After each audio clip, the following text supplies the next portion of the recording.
नमस्कार दोस्तों, मैं प्रतिमा अपनी नई कहानी के साथ। मेरी कहानी का टाइटल है यादें बचपन की। जब बात बचपन की यादों की हो और उसमें नानी के घर की बातें ना हो तो बचपन अधूरा सा है। आज अपने बचपन का एक बड़ा दिलचस्प किस्सा आपको सुनाने जा रही हूँ।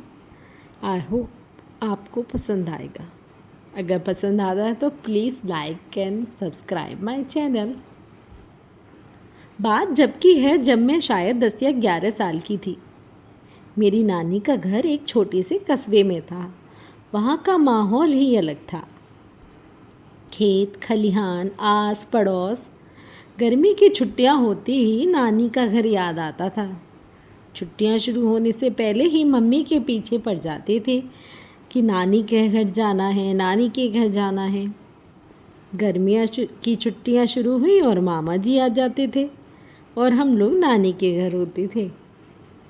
नानी के घर ना तो कोई पढ़ाई की टेंशन होती, ना ही किसी से डांट का कोई डर ही होता था।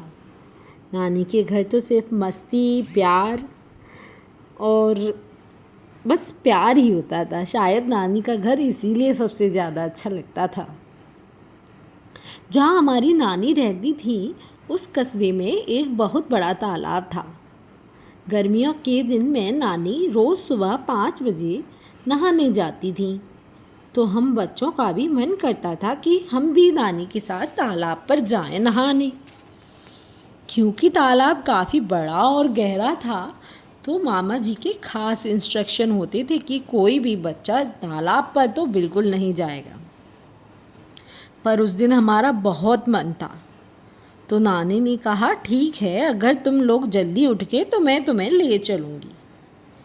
हम छुट्टियों में कहाँ 8-9 बजे पहले से उठते थे, तो नानी को लगा इनका मन रखने के लिए कह देती हूँ, कहाँ उठेंगी ये लोग। मैं और मेरी दोनों कज़िन, हमने रात ही सारा सामान सेट कर लिया था कि कल तो हम जाकर ही रहेंगे। हम तीनों नानी के साथ ही सो गए और नानी के साथ ही उठ गए, और मामा जी को पता न चले इसलिए चुपचाप नानी के साथ ही हो लिए। हमारी खुशी का ठिकाना न था। रास्ते भर हंसते हुए एक दूसरे की खिंचाई करते जा रहे थे। खेतों की पगडंडियों पर चलते हुए अलग ही मज़ा था। तालाब पर काफ़ी सारे बच्चे नहा रहे थे। काफ़ी सारे बच्चे खेल रहे थे, तैर रहे थे। तो वहाँ देखकर लगा कि मामा जी ना जाने क्यों मना कर रहे थे, कितने सारे बच्चे तो हैं यहाँ। नानी ने किनारे पर बैठकर एक डुबकी लगाई और उनका नहाना हो गया। अपना पूजा पाठ में लग गई। हम तीनों बहनें अभी तालाब की सीढ़ियों पर ही थे। हमें तैरना आता नहीं था। उन बच्चों को देख रहे थे, तो हमने सोचा चलो आज तैरने की कोशिश करते हैं। पास में जो बच्चे तैर रहे थे उन्हीं के साथ उनसे ही कहा कि हमें भी सिखा दो। तो उनमें से एक बच्चा आगे आया और बोला, देखो दीदी, एक ऐसे हाथ चलाओ, ऐसे हाथ चलाओ, आप तुरंत सीख जाओगे। तो हमें लगा बहुत आसान है, ये तो हम यूं ही कर लेंगे। हम बहनों ने कोशिश की। हम 2 बहनें तो किनारे की तरफ सीढ़ियों पर ही बैठे थे, पर जो एक बहन थी वो थोड़ा आगे की तरफ चली गई। तैरना तो अभी नहीं आया था, तो पानी काफ़ी ज़्यादा था और वो अचानक से डूबने लगी। हम एकदम घबरा गई, क्या करें। तभी एक बड़ा लड़का तैरते हुए आया और उसने हमारी कज़िन को बचा लिया। जब वो किनारे पर आ गई तब जान में जान आई। हम लोग बहुत घबरा गए थे।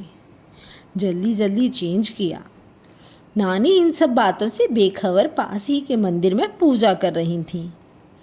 हम उन्हें कहकर घर वापस आ गए और बस सोच लिया आगे से कभी भी नहीं जाएंगी। चुपचाप बैठ गए घर आकर। उसके डूबने से ज़्यादा चिंता इस बात की हो गई कि घर पर क्या कहेंगे। तब हमें समझ आया कि मामा जी तालाब पर जाने के लिए क्यों मना करते थे। अगर आपको मेरी कहानी पसंद आई है तो please like and share with your friends. Bye bye.